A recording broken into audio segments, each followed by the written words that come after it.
Japanese castles are fake. What? I mean, the castles you have probably seen are fake. Osaka Castle, fake. Nagoya Castle, fake. Tokyo Castle, there is no Tokyo Castle. Kokura Castle, fake. Real Japanese castles were fortresses built in ancient times, but most were destroyed due to war, natural disasters, or on purpose due to modernization. So what the heck are we looking at in Japan? A reconstruction. Or a better description, a modern museum with an exterior made to resemble the castle that once stood there. It would explain why these castles have elevators. I don't think elevators were around yet during feudal Japan, but not all castles are fake. A few survived the test of time, and the best of these, Himeji Castle. The history of Himeji Castle dates back to 1333. It started out as just a fortress on top of Himeyama Hill, but Himeji Castle as we know it was built between 1601 and 1618. 400 years later, that same castle still stands today, and it has survived a lot, including numerous demolition plans, bombings on Himeji during World War II, and the Great Hashin earthquake which destroyed parts of the city. Today, let's take a trip to Himeji Castle. The journey begins from Osaka Station. So here's a tip to save some money. You should get the Kansai area pass instead of just buying any old ticket there. The cost of this pass is like 2,300 or 2,400 yen. The pass includes unlimited rides on any JR train in the Kansai region. So you can take an express train there and back, and any JR train in Osaka or in Himeji City. And just for the round trip alone, it would have cost 3,000 yen. Plus, you get to pay additional for any JR trains. So yeah, already you're saving money.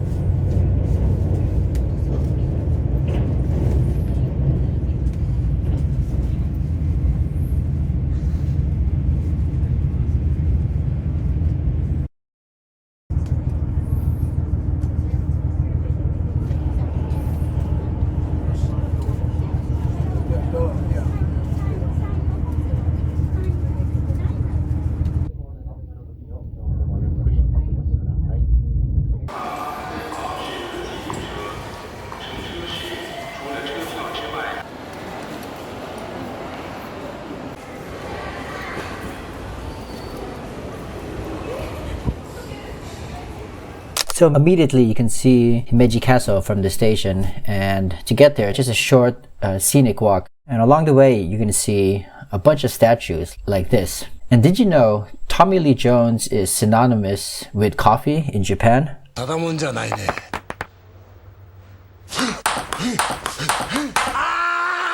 楽しい。缶コーヒーのボス、レインボーマウンテン。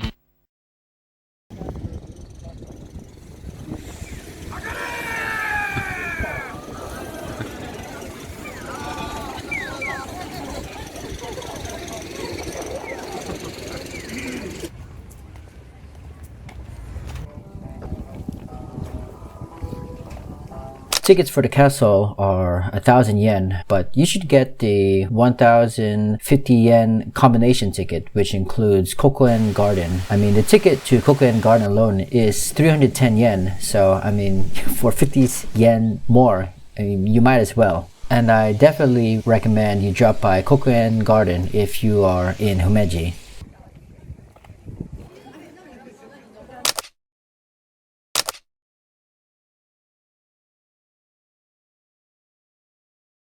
Don't go on a weekend or holiday like I did. And as you can see here, yeah, there's a massive line and too many people. Even though there's so many people, the lines are always moving, so it wasn't the worst or slowest thing, but still. So weekdays are better than weekends, and their website lists the busiest days. So if you check out the website here, you want to go on the days with only a single person icon, not the two-person icon, which is when I went, and definitely not the three-person icon. I think they don't even allow people in anymore at that point.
Thank you for watching my video. If you're interested in more videos like this about Japan or Korea lifestyle or traveling, please subscribe. Also, follow me on Instagram. If you follow me, I'll follow you. Anyways, thanks for watching. See you guys next time.